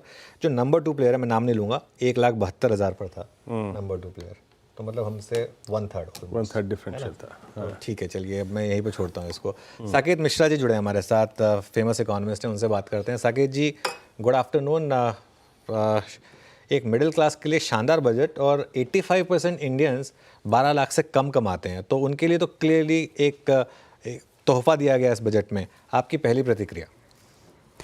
मेरी तरफ से जो पहले कंप्लेंट होती थी कि देश में विकास हो रहा है, बड़ी कंपनियों को मुनाफा हो रहा है, पर मिडिल क्लास को कुछ नहीं मिल रहा है, वर्कर्स को कुछ नहीं मिल रहा है, वो थोड़ी तरह उसमें इक्वालिटी ला दी गई है इस इनकम टैक्स चेंज से। दूसरा जो कि कुछ हद तक छुपा हुआ है कि ये जो अर्बन चैलेंज जिसके लिए 1 लाख करोड़ दिया गया है इस समय, और अर्बन जो गिग इकॉनमी है उनके वर्कर्स को थोड़ा सा फैसिलिटीज़ दी गई है, ये दोनों चीज़ें बहुत महत्वपूर्ण हैं। क्योंकि इससे होगा क्या कि जो हमारी जो पॉपुलेशन है वो धीरे धीरे अर्बनाइज होती जा रही है, छोटे छोटे शहर आ रहे हैं, तो उन शहरों में लोगों के पास स्वास्थ्य की व्यवस्था हो, सीवेज की व्यवस्था हो, अन्य म्यूनिसिपल फैसिलिटीज़ जो होती हैं, जो कि होती नहीं थी, अगर प्लान नहीं हो तो नहीं हो पाता था, उससे इसको बड़ा इंसेंटिव मिलेगा। अब होगा क्या कि छोटे शहर वाले भी जो म्यूनिसिपल कॉरपोरेशंस हैं वो इस चैलेंज में भाग लेकर के अपना भी इन्वेस्टमेंट करेंगे। तो जो अर्बन मिडिल क्लास है उसको मेरे हिसाब से इसमें काफ़ी मदद मिलेगी। तो मुझे लगता है ये बजट स्टेडी है, ज़्यादा मतलब वो कूद फांग वाला नहीं है, तो इसलिए हो सकता है स्टॉक मार्केट थोड़ा सा निराशा के साथ हो, पर आम जनता के लिए, मिडिल क्लास के लिए अच्छा बजट है। साकिब जी, वही मतलब आपने कहा कि आम जनता के लिए अच्छा है, पर एग्जैक्टली जब आम जनता के पास पैसा भी आता है, करीब करीब 40,000 से 1.5 लाख के आसपास जब पैसा बचेगा, अल्टीमेटली वो अर्थव्यवस्था को तो पुश देगा ही देगा ना। तो उसमें कोई हतोत्साहित होने वाली बात थोड़ी है। क्या कहेंगे आप इसमें? नॉट एट ऑल, मैं तो पूरी तरह से पॉजिटिव हूँ। और इसका एक इम्पैक्ट नहीं होता है, हर रुपया जो आदमी स्पेंड करता है उसका कई बार अलग अलग साइकिल में उससे बढ़ोतरी होती है। तो इसलिए पॉजिटिव है। जो अभी मेरे से पहले कह रहे थे कंजम्पशन का रूट चुना है सरकार ने, जो कि सही है। मैं ज़रूर ये चाहता था कि थोड़ा सरकार खर्च और करे, पर हो सकता है वो बाद में हो। ब्रॉडर मार्केट में अब कोलैप्स आ रहे हैं। सुप्रीम इंडस्ट्रीज 9% नीचे है, डिक्सन टेक 8% नीचे। देखिए क्या होता है ना, कई बार फाइन प्रिंट में काफ़ी चीज़ें छुपी होती हैं, पता नहीं मुझे कि ये इनका इम्पैक्ट है या नहीं है, लेकिन ये एक एक करके स्टॉक्स दिखा देते हैं। Dixon tech 9%, Supreme Industries 9%, IRFC 8.5%। देखिए अब बार बार मैं एक चीज़ कहता हूँ कि रेलवे स्टॉक्स में ना बजट्स के दिन या उससे पहले एक बार निकल जाएं, क्योंकि उसके बाद नॉर्मली सेल ऑफ आता है इन स्टॉक्स में। BEL देखिए आप वीरू 7% नीचे BEL। हिंदुस्तान एरोनॉटिक्स जो सुबह हम बात कर रहे थे लगातार 6.5% नीचे। अशोक लेलैंड, हुडको, CG पावर, सारे स्टॉक्स। गुरमीत क्या हो रहा है ब्रॉडर मार्केट में? अनुज, मुझे लगता है लीडअप के लिए आप प्राइस होता है। आप टीटागढ़ का अगर देखिए या रेलवे स्टॉक्स देखिए तो ये जो पिछले 4 दिन में थे इसमें मूवमेंट आई थी, डिफेंस में मूवमेंट आई थी, एनर्जी मूवमेंट आई थी, तो वो थोड़ा सा जैसे मैंने बोला टेक्सचर हो सकता है कुछ दिन और कंटिन्यू हो। इसमें कुछ अपॉर्चुनिटीज़ भी मिल सकती है। जैसे मेरे हिसाब से बैंक निफ्टी में अपॉर्चुनिटी है। RBI का रेट कट भी आना है और बैंक एक बेनिफिशियरी होगा कंजम्पशन का, क्योंकि एक जो कंसर्न था कि अनसिक्योर्ड लेंडिंग का क्रेडिट ग्रोथ नहीं पिक हो रही है, कंजम्पशन क्रेडिट ग्रोथ को भी बूस्ट करेगा। और बॉन्ड यील्ड अगर नीचे आएगी तो ट्रेजरी इनकम बढ़ेगी, जैसे मार्क टू मार्केट गेन बोलते हैं PSU बैंक्स के लिए। तो बैंक की ट्रेजरी इनकम बढ़ेगी, क्रेडिट ग्रोथ वापस आएगी, तो बैंक के लिए बहुत अच्छी अपॉर्चुनिटी है। और सिलेक्टिवली कुछ जगह पे अच्छी अपॉर्चुनिटी है, जैसे पावर एक स्पेस है। इलेक्ट्रॉनिक मैन्युफैक्चरिंग के लिए तो गवर्नमेंट ने और स्टेप्स अनाउंस किए हैं कि जब उन्होंने एक जो अनाउंस किया था कुछ टैक्स बेनिफिट्स भी दिए हैं, बट फाइन प्रिंट आएगा तो देखेंगे। और अनुज वैल्यूएशंस भी है। डिक्सन की अगर हम पर्टिकुलर बात करें तो मतलब 3 डिजिट पी में ही है, तो छोड़ा भी अगर रीप्राइसिंग होगा तो वहाँ प्रॉफिट टेकिंग होगा। तो मेरे हिसाब से ये रोटेशन है, ज़्यादा प्राइस को नहीं देखना चाहिए। इंट्राडे मूवमेंट अभी का और एक हफ्ते बाद क्या होगा उसमें बहुत फ़र्क हो सकता है, बट फोकस शिफ्ट करिए। जैसे प्रकाश जी ने बोला, कंजम्पशन लाइए, डिस्क्रिशनरी लाइए, ट्रैवल टूरिज्म लाइए, बैंकिंग लाइए, पोर्टफोलियो को थोड़ा सा और बैलेंस करिए उस तरफ। राहुल, इस बजट के बाद डिफेंस स्टॉक्स में भी कोलैप्स, आपकी बात बिल्कुल अभी मैं सुन रहा था मैं, तो यहाँ पे भी थोड़ा सा अंडरवेट होना चाहिए इस वक्त डिफेंस पे। क्योंकि अनाउंसमेंट नहीं आया तो स्टॉक्स गिर रहे हैं, लेकिन मुझे लगता है कि जो ऑर्डर बैकलॉग हैं वो अगले 2 साल तक इनको सपोर्ट करेंगे। तो मैं सप्लाई कंसर्न्स भी है ना HL जैसे स्टॉक्स के लिए हो सकता है, लेकिन जैसे उन्होंने अभी कहा गुरमीत जी ने कि I think it can be ये निकल जाएगा। आप भारत इलेक्ट्रॉनिक्स से रिजल्ट्स देख लीजिएगा, स्टॉक ऊपर था, उससे सारे डिफेंस स्टॉक्स को ऊपर ले लिया। तो जैसे हम सुबह भी चर्चा कर रहे थे BML हाल के अगर रिजल्ट्स अच्छे हो जाएं, these will actually be buying opportunities. I think problem ये है कि आज कोई अनाउंसमेंट नहीं आया। To me this is a 1 day phenomena. I think they will potentially be bought into. अभी आप डिक्सन टेक्नोलॉजीज़ की बात कर रहे थे, अभी उन्होंने वीवो के साथ टाई अप किया है, राइट। ये उनका जो फुल ईयर रेवेन्यू पोटेंशियल है जो FY27 में, क्योंकि ये 6 महीने का पीरियड होता है जब ये एक्विजिशन कंप्लीट होगी, इट्स 5149 JV, ये करीबन 10-12 हज़ार करोड़ की रेवेन्यू ऐड कर देगा नेगेटिव वर्किंग कैपिटल में 27 तक। हाँ जी।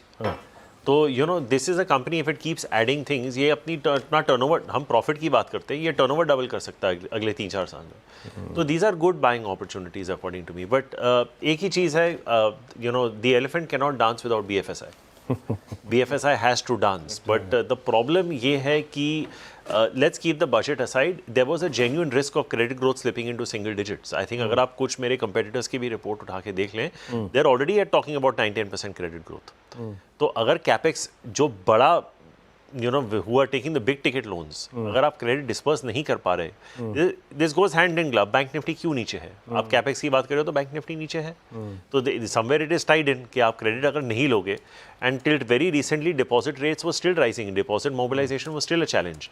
तो अगर आप बैंकों के रिजल्ट भी देख रहे हैं, नेट इंटरेस्ट मार्जिन में अभी भी कुछ बैंक्स में प्रेशर दिख रहा है। तो अब ये इसका मतलब ये है कि सब्सिक्वेंट और क्वार्टर से प्रेशर रहेगा, इसका मतलब? मेरे ख्याल से एक आध क्वार्टर और रहेगा, क्योंकि जैसे गुरमीत भी कह रहे थे, हमारा भी व्यू है कि शायद 25 बेसिस पॉइंट, देखिए टेम्परेरी यील्ड पे इम्पैक्ट पड़ेगा, क्योंकि आप देखिए I'd be very happy if the government meets 4.4 fiscal deficit number. It looks a little difficult given the mathematics. जो उनकी borrowing number है, tax projections हैं, capex number हैं, I think they'll have to rely a little bit on dividend incomes. Because disinvestment भी जो आप ये हमारा जो current fiscal year ख़त्म नहीं हुआ है, हम अगले साल की बात करें, 50,000 करोड़ का disinvestment का टारगेट था, इस साल 8,000 करोड़ हुआ है। तो जैसे हम अनुज के साथ बात कर रहे थे कि the government also needs a conducive market environment to that effect. Okay, Sharad ji हैं क्या हमारे साथ? ओके, चलिए ठीक है। कुछ टैक्स पर मुझे थोड़ी सी और क्लैरिफिकेशन मैं सोचा था अगर उनके पास हो तो उनसे बात कर लें, लेकिन एक बार कुछ स्टॉक्स देखते हैं जहां पर अब इस समय थोड़ा सा सेलिंग प्रेशर आ रहा है। हिंदुस्तान कॉपर अब इस समय आपको 8% नीचे दिखाई देगा। एवेन्यू सुपरमार्ट लेकर आइए 9% ऊपर अब ये स्टॉक आपको दिखाई देगा, और ये क्लियरली गुरमीत एक मेरे ख्याल से एक टाइम था, मुझे अब पता नहीं अब अभी वो है या नहीं है, फर्स्ट सैटरडे को महीने के डीमार्ट में लाइन लगती थी, मतलब एंट्री मुश्किल हो जाती थी वहाँ पर, क्योंकि सब सैलरी मिलती थी, सब पहले सैटरडे को जाके, पहले इसी तरीके से होता था ना कि सारा राशन एक साथ लेकर आ गया। अभी भी कई लोग जाते हैं क्योंकि वहाँ पर डिस्काउंट मिलते हैं।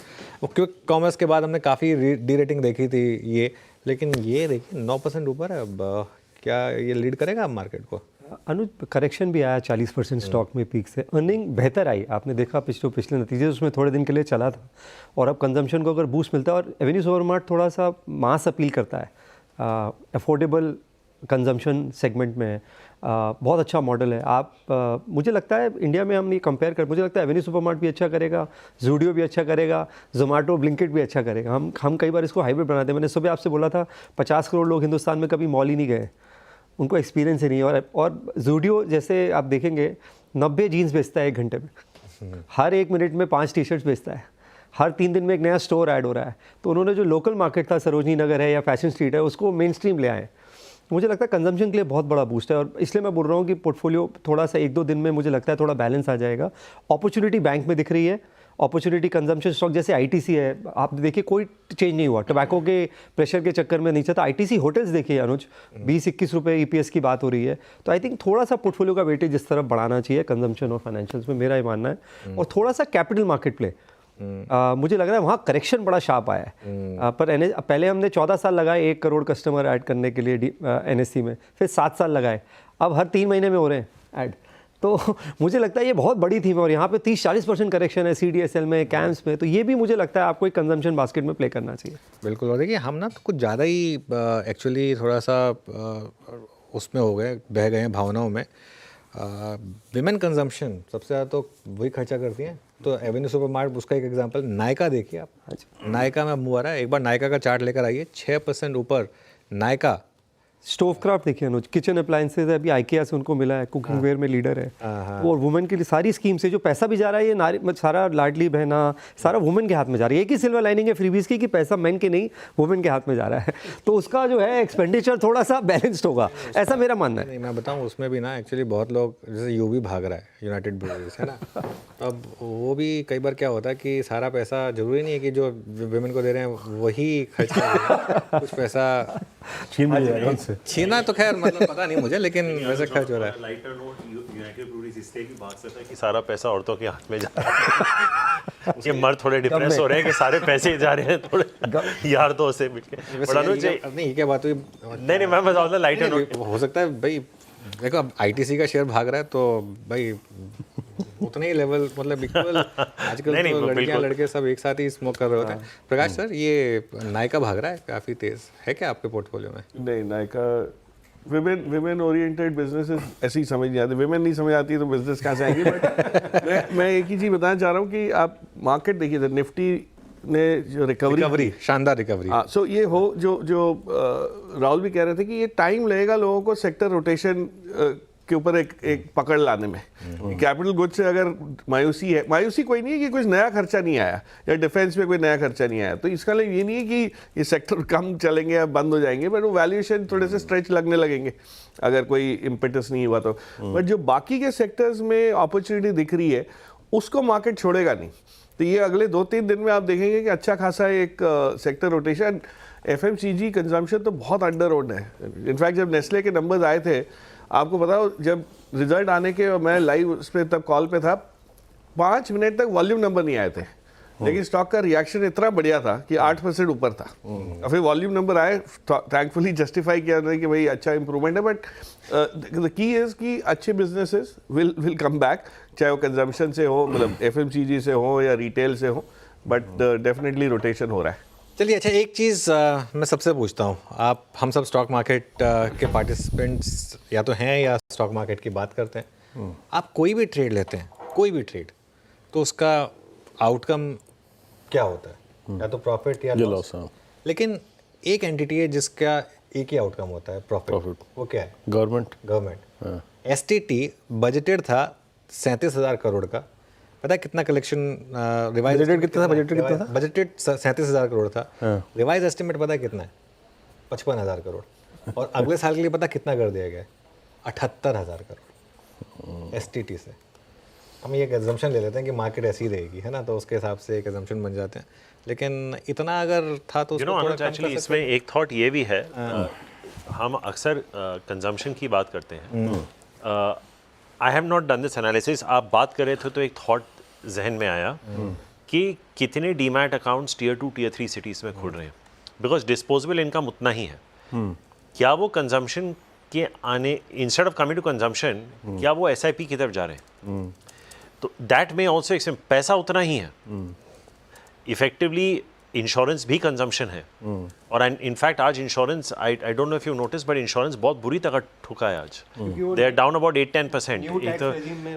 एक तो हाँ, उन्होंने इंश्योरेंस प्रीमियम पे टैक्स रिलीफ नहीं दिया, दूसरा वो 100% FDI कर दिया, which will mean that there will be much more competition. तो एक तो आप इंश्योरेंस प्रीमियम खरीद रहे थे या मार्केट में पैसा डाल रहे थे, तो हो सकता है कि वो एक कंजम्पशन। यूलिप रिमूव्ड फ्रॉम टेंडी, तो ये इंश्योरेंस जो गिरा, ये इसके लिए बड़ा झटका है। एमएफ में काफी प्रोटेस्ट किया था इसके, जब कैपिटल गेन हुआ था तो म्यूचुअल फंड ने बोला था कि पैरिटी आनी चाहिए। But there are also so many insurance players globally who are not in India. Now you made 100% FDI, so your competition is going to increase to that effect.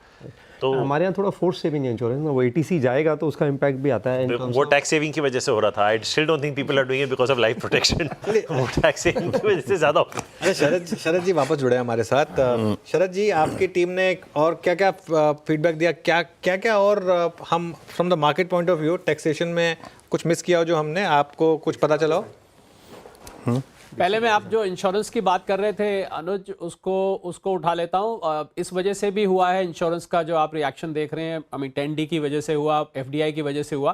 पर एक और वजह इसकी जो दिखाई देती है कि अब जो ओल्ड रजीम और न्यू रजीम, दो जो टैक्स की रजीम्स थी, ये अब न्यू रजीम इतनी अट्रैक्टिव बन गई है, क्योंकि एक तो ये 4 लाख से शुरू हो रही है, बेसिक एग्जेम्पशन लिमिट भी 3 से 4 आ गई, कि अब मुझे लगता है कि ओल्ड रजीम में जो लोग ATC का बेनिफिट लेते थे, इंश्योरेंस करते थे, रिटेल इंश्योरेंस की बात कर रहा हूँ, उनकी गिनती अब और ज़्यादा घट जाने वाली है। तो एक ये भी कारण है इंश्योरेंस का, जो मैं आपको बता रहा था कि इंश्योरेंस स्टॉक्स जो है बीटिंग ले रहे हैं।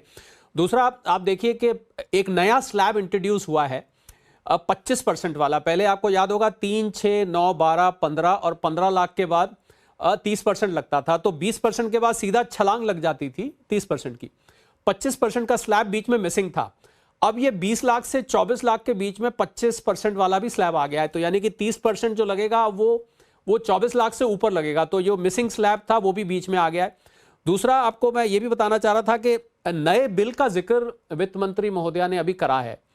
तो ये जो हम चेंजेस देख रहे हैं, नया बिल उन्होंने ये कहा कि मैं नेक्स्ट वीक इसको इंट्रोड्यूस करूंगी, तो आप नए बिल में और भी हम अभी चेंजेस एक्सपेक्ट कर सकते हैं। हालांकि ये जो चेंजेस हैं ये उस बिल में रहेंगे, तो मुझे लग रहा है उस नए बिल का एक हिस्सा हमें आज देखने को मिला है, पर जब नया बिल आएगा तो उसमें आपको और भी बड़ा कुछ देखने को मिलेगा। और दूसरी बात अनुज, मैं ये भी बताना चाह रहा था कि जिन लोगों ने टैक्स फाइलिंग में गलती करी है, कुछ मिस कर गया है, जिसका मैं पहले जिक्र कर रहा था, तो उसमें जो 4 साल का टाइम मिला है, उसमें जो पिनल टैक्स लगता है, जो पेनल्टी लगती है, उसमें भी फेरबदल किए गए हैं। पहले 25% और 50% होता था, अब उसमें 60%, 70% इस तरीके के स्लैब्स बना दिए गए हैं। तो मुझे लगता है जो लोग गलती करते हैं रिटर्न फाइल करने में या कुछ उनसे मिस हो जाता है और अब उसको अपडेट करना चाहते हैं, उनको पीरियड तो ज़्यादा मिल गया है, पर अब उनको पेनल्टी का जो अलाइनमेंट है उसको भी चेंज कर दिया गया है। ये 2-3 नई चीज़ें इसमें निकल के आई थी जो मैं जिक्र करना चाह रहा था। मुझे ऐसा लगता है अनुज के करीब 90-95% लोग अब न्यू रजीम में चले जाएंगे। अभी तक ये संख्या करीब 70% के आसपास थी। तो इस वजह से आपको इंश्योरेंस में जो लग रहा है, तो ATC मुझे लग रहा है जो ओल्ड रजीम है it is dying it's natural death. वो बजाय उसको कि उसको किल किया जाए, उसको उसकी नेचुरल डेथ पे छोड़ा जा रहा है कि अपने आप ही वो धीरे धीरे करके रिडंडेंट हो जाए। ये 3-4 चीज़ें में नई थी जो मैं बताना चाहता था।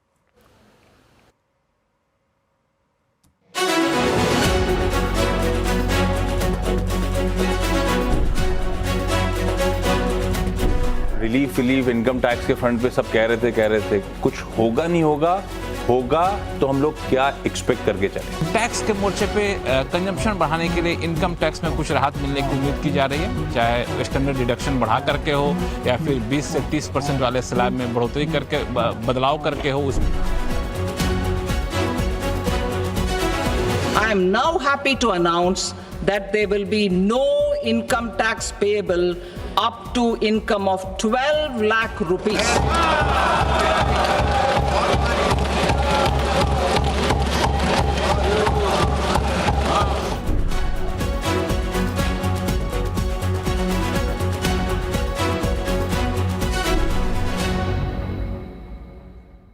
तो दिल्ली की सर्द हवाओं से और धुंधली